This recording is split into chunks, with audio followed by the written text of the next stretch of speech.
Hey, Parshas Acharei Mos. Welcome. Come on in. Welcome. Just starting. Okay, Parshas Acharei Mos. I mean, it's really Acharei Mos Kedoshim this week, double Parsha. But I'm focusing really only on Acharei Mos, more than Kedoshim, but it fits in with Kedoshim as well. So before I begin, before we touch upon the Parsha, really what I wanted to connect connect this to is to Sefiras Omer, because and we speak about this all the time. No matter what parsha we are in, we there's always a connection between the parsha and the time that parsha falls in the calendar, especially when certain parshas will always fall out near certain times. There's obviously a message there for those times. I mean, the lenses through which we're meant to look at Torah is this is Hashem speaking to us today. This is how Hashem communicates to us today. It's not just that the Torah was given thousands of years ago and the lessons are eternal and we can apply those lessons. That's all true. But it's even more than that. The Torah is Hashem's continued conversation with us. And our job is to extract that conversation and extract those lessons and apply them to our everyday lives and see the Torah through those lenses. And that way, the Torah is very much alive. It's not just an event or a book that or commandments that Hashem gave thousands of years ago, but it's Hashem's continuing conversation with us. And this is why we have the great scholars of the Jewish people in every generation to extract those lessons for us. Okay, so Acharei Mos Kedoshim will always come out in Sefiras Omer. Always. That's obvious. Always comes out in the middle of Sefiras Omer. It's always in the month of Iyar. And this week we are in every week in Sefiras Omer, we're elevating a different midah, a different attribute. And we count it together with the Omer. We count it. Today is chesed shebechesed. Today is gevura shebechesed, etc., etc. And there's a whole long tefillah, especially if you look in the Chabad Siddur. I don't know if everybody has this long tefillah. I know some people just count the number and then go to Aleinu, but we have this whole long tefillah together with Sefiras Omer, and it talks about the entire purpose of what we're doing. We're not just counting the days, but this is a rectification and a refinement of our own neshamas, and we are elevating and extracting the powers within our own neshamas.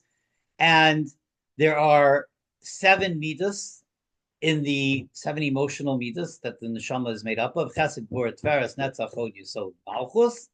And each one of those are inclusive of every other one. So, for example, chesed includes chesed shebechesed, gevura shebechesed, Sefiras shebechesed, etc. And every one of these is a certain power, or a certain attribute, or a certain koyach of the neshama that we're accessing, we're extracting, we're elevating, we're refining on that day. So this week, the week of Acharei Mos Kedoshim, we are in the week of Netzach. We're in the 4th week of Sefiras Omer. And so this week we're elevating, or extracting, or empowering our midas hanetzach. So what exactly is Netzach? What is it? Because in order to extract it, to refine it, we at least first need to define it. What is it exactly? So Netzach could really be translated as endurance, victory, overcoming achieving our passions and our spiritual and emotional and physical goals through overcoming obstacles in our own avodas Hashem. Netzach is the power to overcome whatever may befall us, whatever may come across our paths, to overcome the difficulties and the obstacles and achieve our passions and our goals. That is Netzach. And that's what we're working on this week. So, I have a bunch of people waiting, I'm sorry. And if that's what we're working on this week, so clearly the Parsha should give us insights into how to achieve this. And that's sort of, as I approach this shiur and approach looking at Acharei Mos, that's really the way that where do we see this in Acharei Mos? And I think we see it in 2 different mitzvahs in Acharei Mos. Now, the Parsha itself is the first half of the parsha. The first part of the parsha is the Avodah of Yom Kippur, and then the whole rest of the parsha is very similar to Parshas Kedoshim, where it's just dozens and dozens of various mitzvahs, not necessarily one connected to the other. Different mitzvahs, obviously, they're all at some level a thematic connection. But I want to talk about two different mitzvahs in this parsha. One connected to Yom Kippur, but before that, I want to talk about one of the mitzvahs, and that is the mitzvah where Hashem tells us, "Kamaisa eretz Mitzrayim asher yishaftim ba leisasu," the actions of Egypt, the land of Egypt, the actions of the land of Egypt, the land that I took you from, the land that you were settled in. Leisasu, do not engage in those actions. And the pasuk continues, "Kamaisa eretz Canaan asher ani meviah eschem b'shama." And the actions of the Canaanites, of the land of Canaan, the land that I'm going to bring you there. Leisasu, don't engage in those actions either. So the very simple explanation of this pasuk, and again, it's important whenever we're looking at Torah to realize that every pasuk, every word, every letter, every parak could be understood on a multitude of different levels. Obviously, you have to understand the simple level, and the simple level is the most important level of understanding. But it's also important that we realize that underneath that simple level of understanding, there are layers and layers of messaging, an infinite number of ways of understanding. The Torah comes from Hashem. Hashem is infinite, and the wisdom of the Torah is infinite, and the messaging of the Torah is infinite, and it's applicable in every generation. And so our job as Jews is to try to figure out how to extract those messages. What is the message behind these mitzvahs? How is it applicable today? So that's what I want to speak about. What's interesting about this pasuk, now again, the simple explanation is the actions of the Mitzrim and of the Canaanim. These were immoral, unethical, licentious nations who engaged in immoral behavior. And these Parshas of Acharei Mos Kedoshim is Hashem telling us through these various mitzvahs that we have to be engaged in holy behavior, in behavior even above the letter of the law. In every area of our life, in our relationships, in our business dealings, in our connections to Hashem, we are meant to live an elevated, holy life. Not engaged in the simple pursuits of physical pleasure that Mitzrayim was known for, or the immoral behavior and idolatry that Canaan was known for. So that's the simple explanation. The Kamaisa Eretz Mitzrayim and Kamaisa Canaan Leisasu. Don't engage in those actions. Don't be influenced by the environment around you, in which when we learn Jewish history, we know that as much as Hashem commanded this, that we Jews very much assimilated and were influenced, often negatively, both physically and spiritually, in the ancient world and in the modern world as well, by the neighbors around us. And we're meant to be not influenced, but rather a source of influence to the world. We're meant to influence the world to live a life of holiness, to live a life of ethical monotheism, to live a life of Kedusha, to live a life connected to Hashem.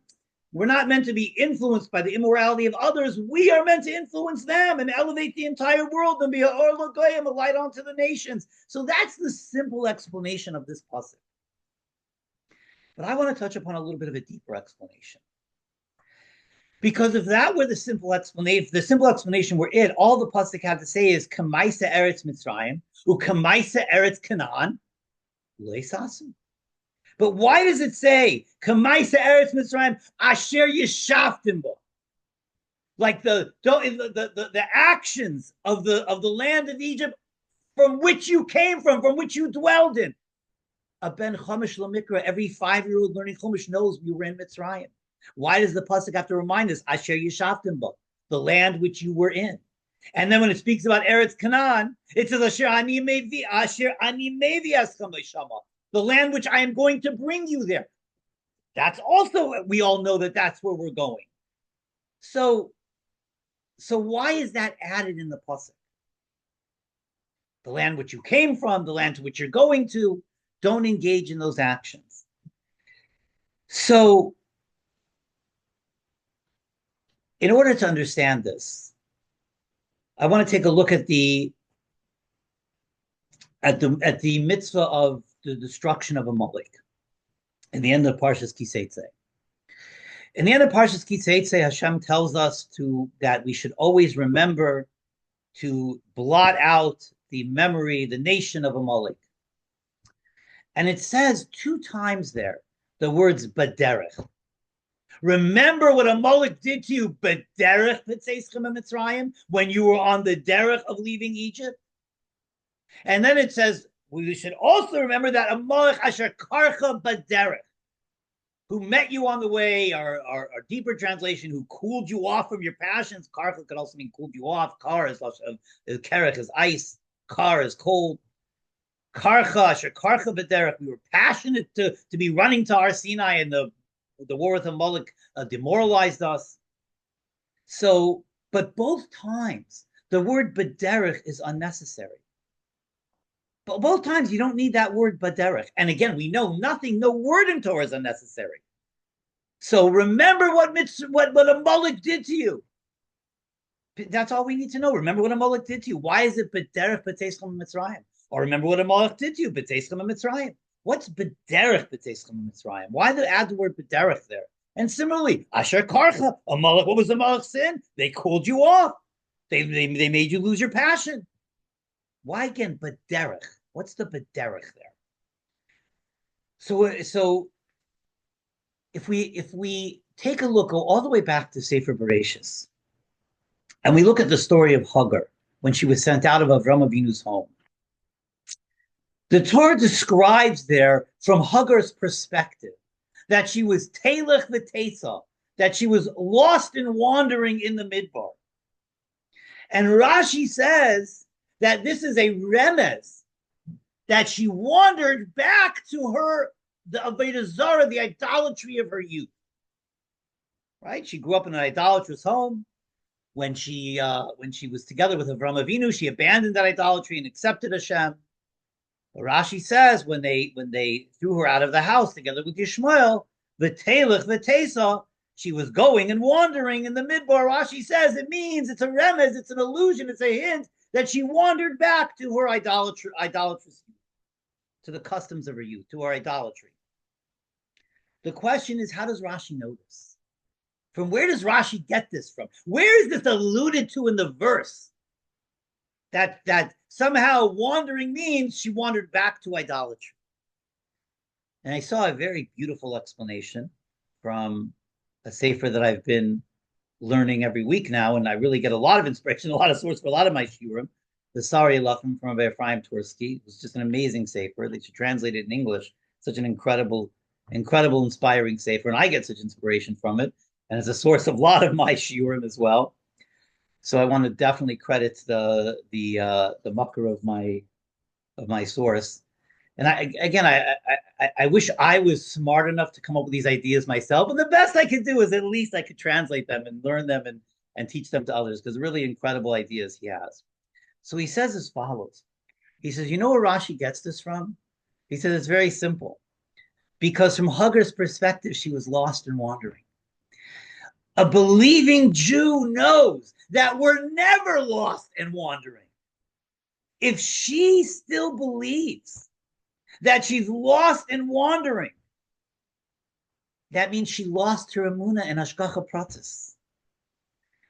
A Jew understands we never wander, we're never lost. That every moment, wherever we may be, is exactly where Hashem wants us to be in that moment.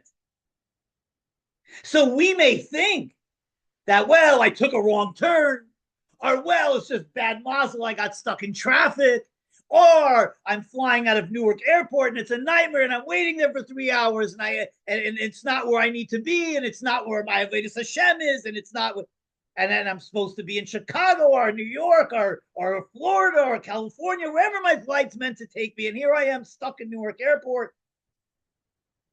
But the Jew understands that we're never stuck anywhere. You know, the famous, I've told this story many times, the story of Miriam Swerdlov and being stuck in the airport in 1967.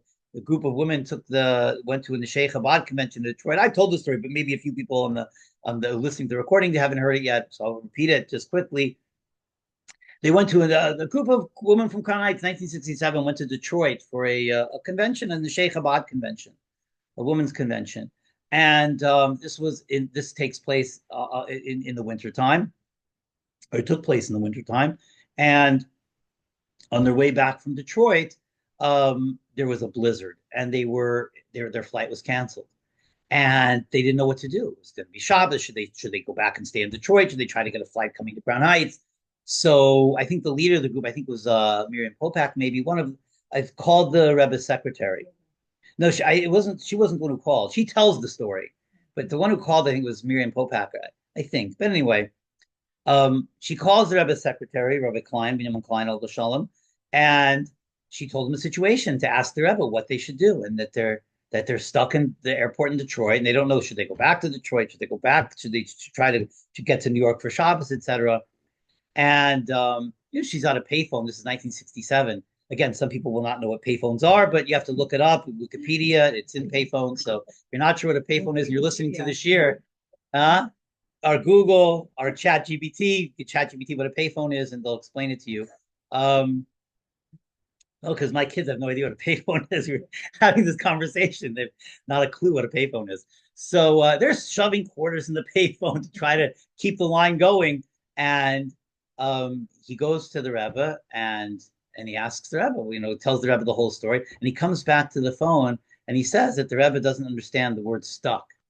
And so she's trying to explain in Yiddish what stuck means in English. And Rabbi Klein stops me. He said, no, the Rebbe knows the translation of the word. What the Rebbe doesn't understand is that a Jew is never stuck. Wherever you are is exactly where Hashem wants you to be. You're not stuck. And so that was it. That was the Rebbe's answer. And so they took that as, okay, let's get to work.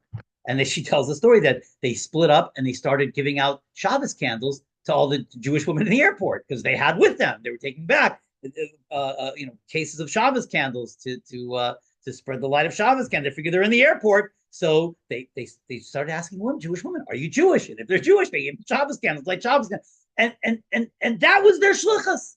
That was their mentor. She tells the story now, Miriam Swerlov, that there are women to this day that are still lighting Shabbos candles because she's been in touch with several of them who got their candles from them in Detroit in the airport there. So the point of that story is we think we're stuck. We think we're wandering. We think we're lost.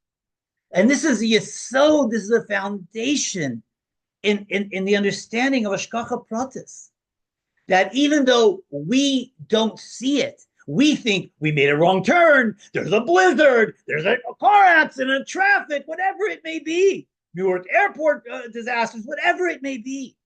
We think the reason why we're here is because of those reasons. But as David HaMelech says in Tehillim, Hashem mitzadei gaver kananu, v'darcha yechpatz, that Hashem directs the steps of man. V'darcha, and that derech where you find yourself in yechpatz, that's what Hashem desires from you. To be exactly where you are. Darcha yechpatz is how that pasuk ends. That the derech of where you are right now is exactly where Hashem wants you. And this is so important for us to understand because oftentimes we feel, well, I can't accomplish anything here. This is not where I'm supposed to be. I'm supposed to be somewhere else. And our mind is somewhere else because that's where we're supposed to be. And that's where we think we have to accomplish. But the reality is it's not just that we find wherever we find ourselves, that's where we're meant to be. But it's even more than that. Wherever we find ourselves, we have a mission in that place. We have a darchei yechpatz. That's where Hashem desires us to be because that's where our mission is. So we're never just on the derech somewhere. Even when we're going from place A to place B, every moment of that derech is mission oriented. Every moment of that derech is there's a purpose and a mission for our souls to be there. And this applies spiritually as well, not just physically traveling, but oftentimes we have certain spiritual goals that we want to accomplish.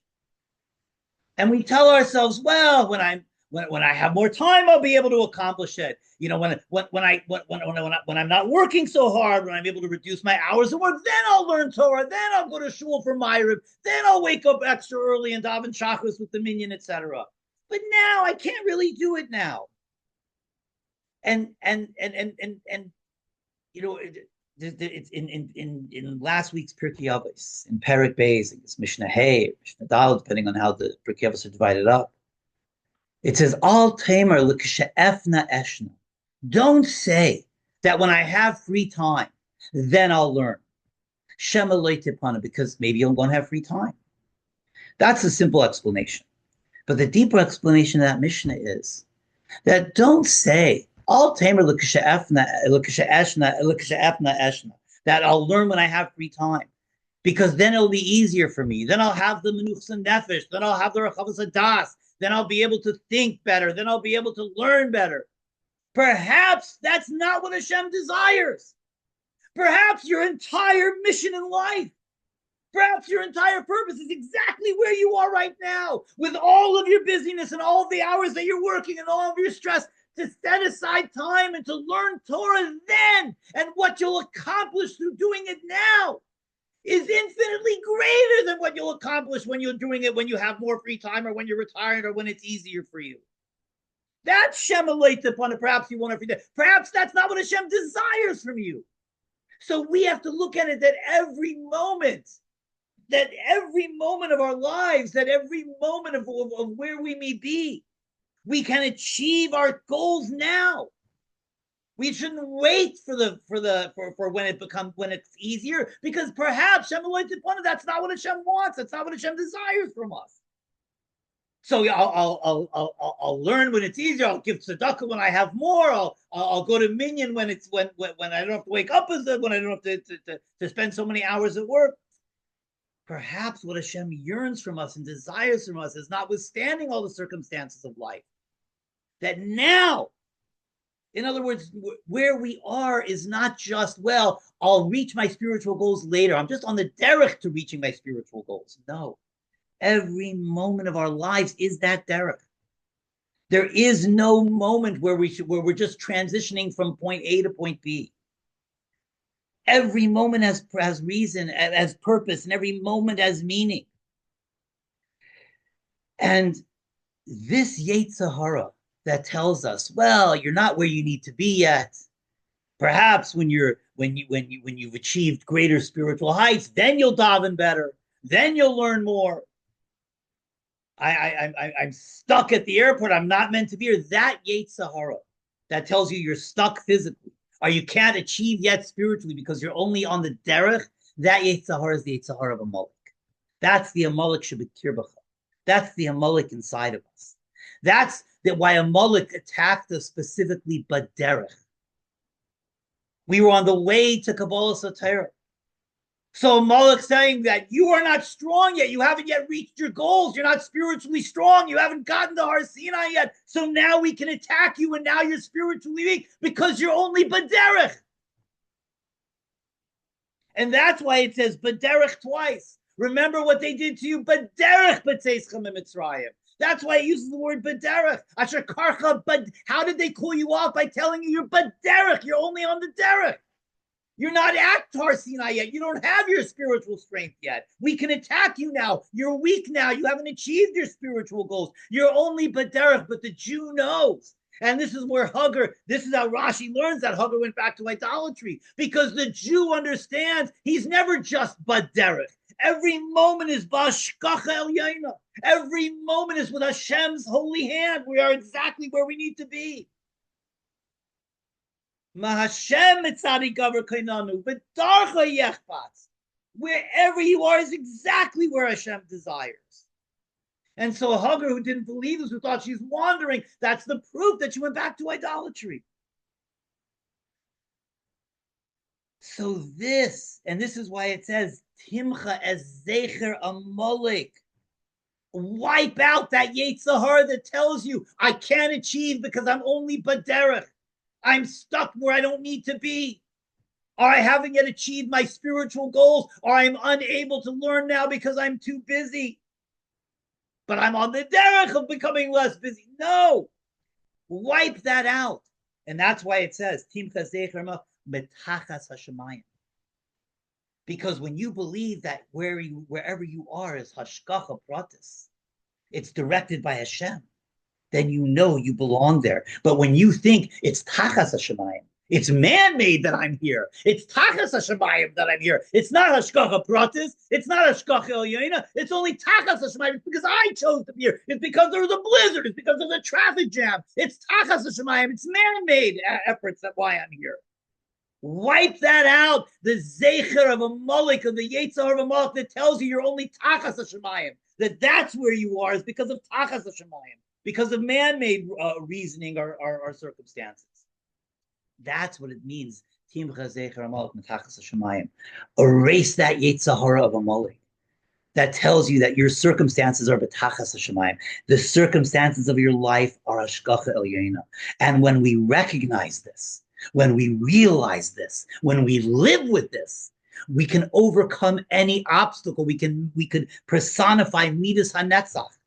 Midas hanetzach tells me that notwithstanding I'm facing a blizzard, I have spiritual obstacles, I'm too busy to learn. When I recognize that these circumstances of life are directed by Hashgacha Elyoina, I'm not telech v'teisa, I'm not wandering in the midbar, but I'm exactly where Hashem needs me to be, and I have a mission in exactly this place, in exactly this space, in exactly this time period of my life. I'm not just b'derech to my retirement when I could be a good Jew, when I have more time and more financial resources. But exactly where I am now is not the Tachas Hashemayim, it's Hashgacha Elyoina. When I recognize that, I can overcome any difficulty and any obstacle because I recognize the obstacle and the challenge is not a hindrance to my avodas Hashem. That is my avodas Hashem. That is exactly what Hashem wants from me. That is the purpose of my avodas Hashem. And it's not an obstacle, it's a stepping stone to elevate myself further. But if I think I'm telech v'teisa, if I only look at myself as I'm just wandering because of Tachas Hashemayim circumstances, then when I face an obstacle, the obstacle becomes too difficult to overcome. But when I realize and I recognize that it's not Tachas Hashemayim, that it's Hashgacha Elyoina, that it's Hashgacha Pratis, and that Hashem placed it here specifically for me, and that I may be stuck in an airport, or I may be in traffic, or I may be too busy to be learning, or whatever the circumstances are. Those are the circumstances that were directed directed specifically for my life, for my neshama, for my avodas Hashem. And therefore, when I live with that, when I internalize that message, I can overcome any obstacle. And that's the explanation, of deeper explanation of that original pasuk that we spoke about in Parshas Acharei Mos. Kamaisa Eretz Mitzrayim. Kamaisa Eretz Canaan. The deeper explanation is, and this is why it says, Kamaisa, don't look at your actions as Eretz Mitzrayim asher yishaftim, that you're just on the derech of leaving Eretz Mitzrayim. Don't look at your actions that you're just leaving Mitzrayim where you were. And don't look at your actions as if you're just going to Eretz Canaan. Don't look at your, and that's why it says those words, Asher Yishaftim Asher Ani Mevi Eschem Hashama, Mitzrayim, where you came from, Canaan, where you're going. Don't look at your life as if you're simply going to one place or coming from another place, because so many people live their lives looking to a time when that's when I'll be a better Jew, that's when I'll be a better person, that's when I'll focus on my marriage, that's when I'll focus on my relationship with Hashem. When my kids graduate school, when I'm done paying tuition, when all my kids are married, with it, and et cetera, et cetera, et cetera. When I'm retired, we can push off life until the end. Life is over.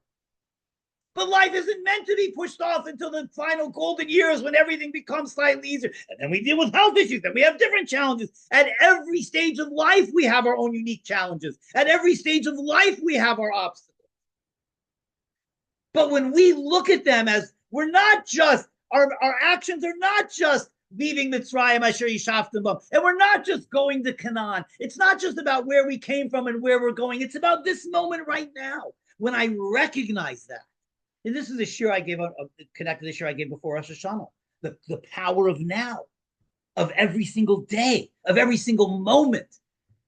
when we recognize that every moment of every day is mission oriented, we can overcome any obstacle. We could empower our midas hanetzach. And that's why Acharei Mos comes, the mitzvah of this parsha comes in the midah of midas of the week of midas hanetzach. I want to speak about one more mitzvah in this parsha, not related to this mitzvah at all, but also empowers us to overcome the challenges of life and to activate this midas hanetzach. And that, oh, by the way, this is why I forgot to mention the very next pasuk after this. And the very next pasuk is Es mishpatai tasu, ve'es chukaisai tishmeiru, leleches behem ani Hashem Elokeichem. Keep my es mishpatai tasu, my mishpatim you should do. Ve'es chukaisai tishmeiru, my chukim you should guard. Leleches behem ani Hashem Elokeichem. What is leleches behem? To go in them. You don't need the leches behem. It's miyuser. It's superfluous. Guard my mishpatim, keep my mishpatim, guard my chukim, ani Hashem Elokeichem. But it's keep my mishpatim, guard my chukim, laleches bahem. What's laleches bahem? Laleches bahem. You have to realize the mishpatim and the chukim are not just when you feel you've arrived at your destination, but it's specifically laleches bahem. When you're journeying with them, when you're traveling with them, when you're walking with them, when you're on the derech from one place to another, leleches them, that's when this applies. And that's why it comes right after that pasuk of Ma'aseh Eretz Mitzrayim, Ma'aseh Eretz Canaan. Every step that you take in life, Hashem is putting you right there. You think you chose turning right, not turning left. Hashem put you exactly where you need to be. When we realize that, and live with that, we can overcome any obstacle. Now, one other mitzvah I want to speak about with a completely different lesson, but also empowers us to extract this midas hanetzach and empower our own midas hanetzach. And that is the let's go back to the beginning of the parsha and the mitzvahs of Yom Kippur. So in Yom Kippur, the parsha tells us that when the Kohen Gadol goes lifnayu lifnim, and he goes into the Holy of Holies, that he changes from the Shmona Begadim, from his the regular garments that the Kohanim wore. He takes those garments off and he puts on all bigdei lovin, white garments, 4 white garments. And he only goes into the Kodesh HaKadoshim and Kippur wearing white. And the reason for that is that the gold that was utilized for the Chet HaEgel, that the golden calf, that sin that reverberates throughout history to the Jewish people, Ad Hayom Hazeh, that the gold that was utilized in the golden calf shouldn't be brought in lifnai lifnim, because ein kateger nasa seneger, because a prosecuting force cannot become a defending force. And in Kippur, we're looking to defend Klal Yisrael, to ask for mechila for Klal Yisrael. So the Kohen Gadol doesn't want to bring gold into the lifnai lifnim, because gold was utilized for the Chet HaEgel, and that will be a prosecuting energy against the Jewish people. So therefore, when he goes lifnai lifnim, when he goes into the Kodesh HaKadoshim, he goes into the Holy of Holies, he takes off all his gold and puts on white garments. Now, what's interesting is, and we understand that these white garments have a higher level of Kedusha, right? That's what he utilizes to go into the Holy of Holies. So every time he takes off the gold and he takes off his regular garments that he wears outside and he goes into the Holy of Holies, switches into the white garments, he has to immerse in the mikveh because he's ascending in holiness. But what's fascinating is that when he switches back, because he does this multiple times on a day on Yom Kippur, when he switches back to the gold garments, he also goes to the mikveh again. And the question is, why does he go to the mikveh when he's switching back to the gold garments? That's a descent in Kedusha. So why is he going to the mikveh then? So every time he switches garments, whether it's gold to white or white to gold, he immerses in the mikveh. The question is, why? Why switching from white to gold? That seems to be a descent. The other question is, if gold is a prosecuting force, if gold will be a prosecuting the memory of the gold that we serve the Chet HaEgel with, then why does he wear the gold in the rest of the Beis HaMikdash? And not only that, but the Gemara in Zvachim explains that the gold in the outfit of the Kohen, in the begadim of the Kohen, actually serves as an atonement for Klal Yisrael. It says the gold in the Cheshen, atones for monetary sins. The gold in the ephod is an atonement for idolatry. The gold in the me'il is an atonement for lashon hara, and the gold in the tzitz is an atonement for stubbornness, azus panim. So that the gold is not only not a prosecuting force outside the Holy of Holies, but Hashem sees it as an atonement for Klal Yisrael of their various sins. So then why isn't it an atonement when he goes lifnai lifnim? Why lifnai lifnim is it all of a sudden become a kateger nasas and ager? It becomes a prosecuting force, can't become a defending force. And yet outside the Holy of Holies, in the rest of the Beis HaMikdash, it is a defending force. It serves as an atonement. We don't say Ein Kateger Nasas Neger. Why? And why does he table back and forth? So I saw one of the reasons why he tables when he goes back to the gold is because for exactly this reason. The gold represents the atonement of Klal Yisrael, as we just said, the Gemara says. That now, instead of using the gold as for idolatry in the Chet Egel, they're using the gold to serve Hashem in the Beis HaMikdash.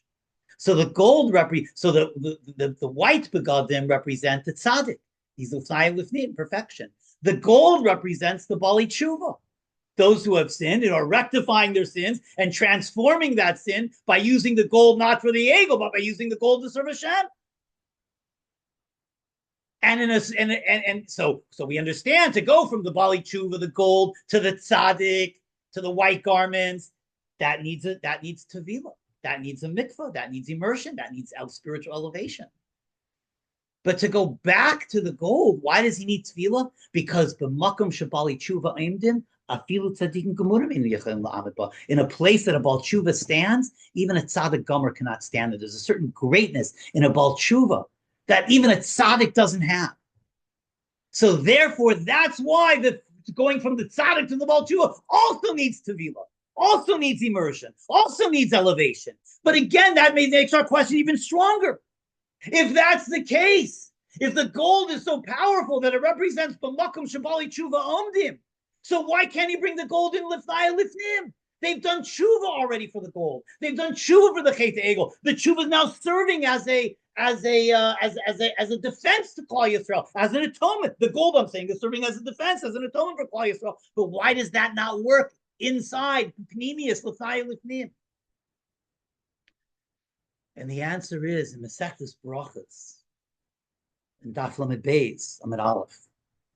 It says there that even though Klal Yisrael did tshuva for the Chet HaEgel, and they took responsibility for it, inside their own hearts, way inside their own hearts, there was a place where they blamed Hashem, that Hashem gave them so much gold when they left Mitzrayim.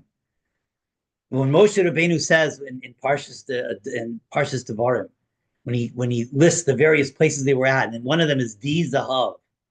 Di Zahav means Dai Zahav. There's enough gold. There was too much gold. They had too much gold.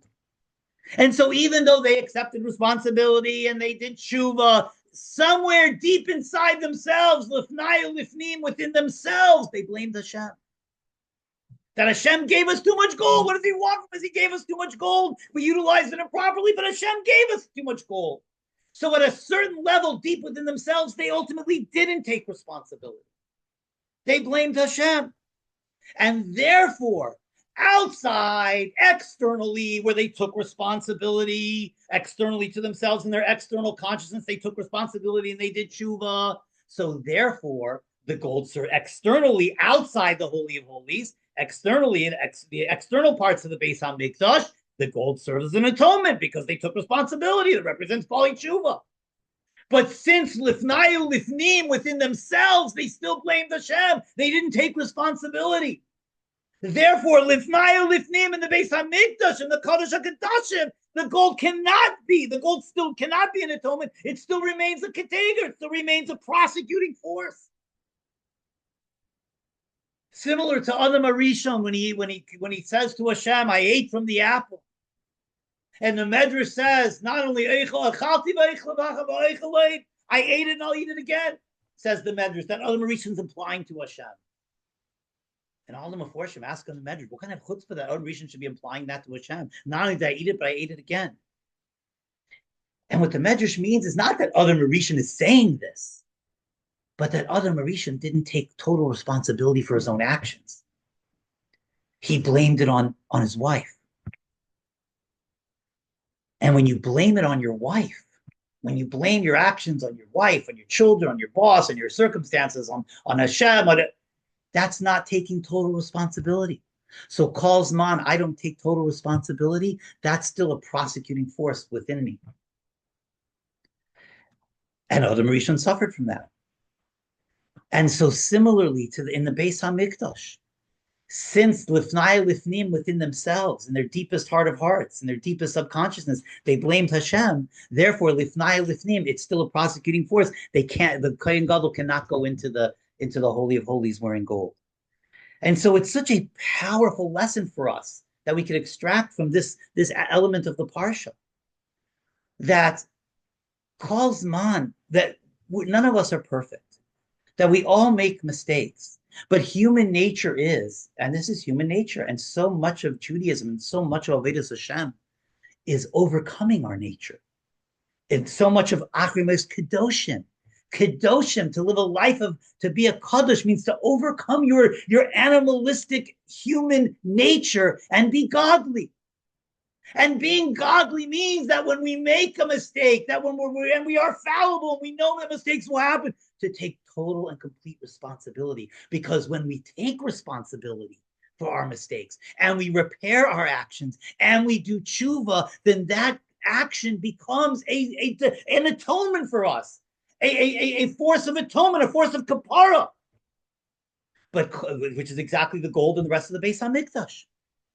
But Kol Zman, we don't take total responsibility.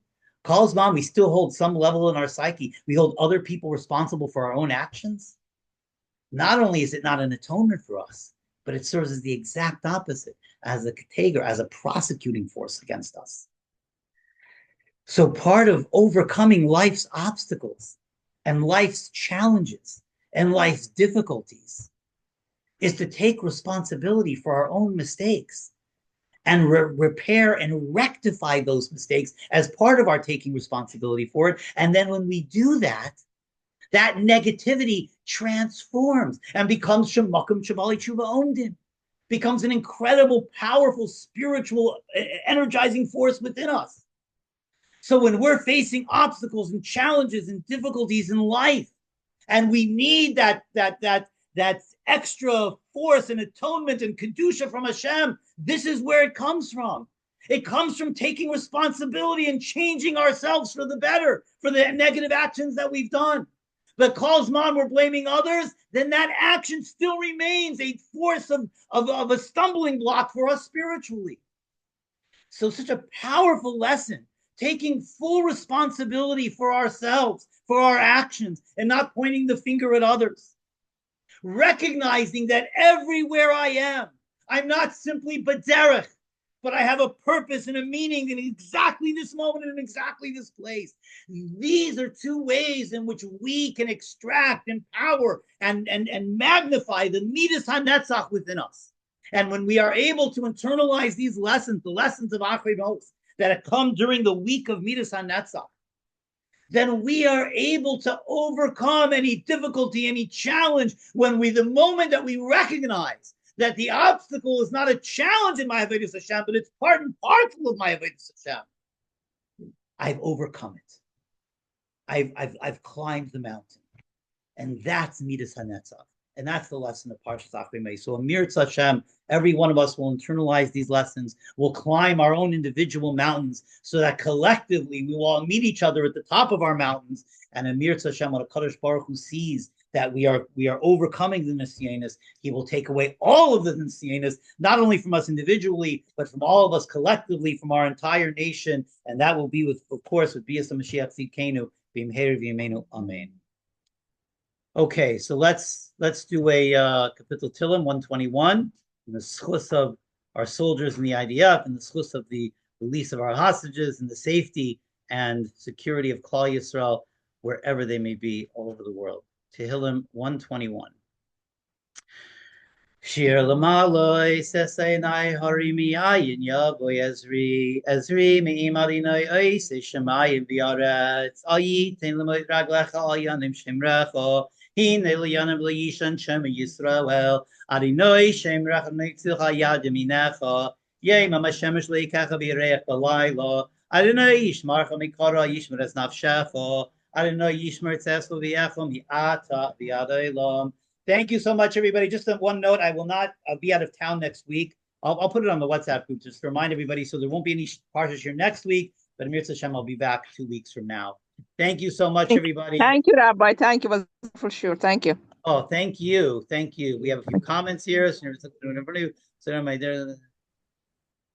Oh, thank you so much for mentioning that. Somebody said, so glad my derech today included this year. So thank you so much. Thank you, everybody. Thank you, Susan. Take care, everybody. Have a wonderful week. Bye.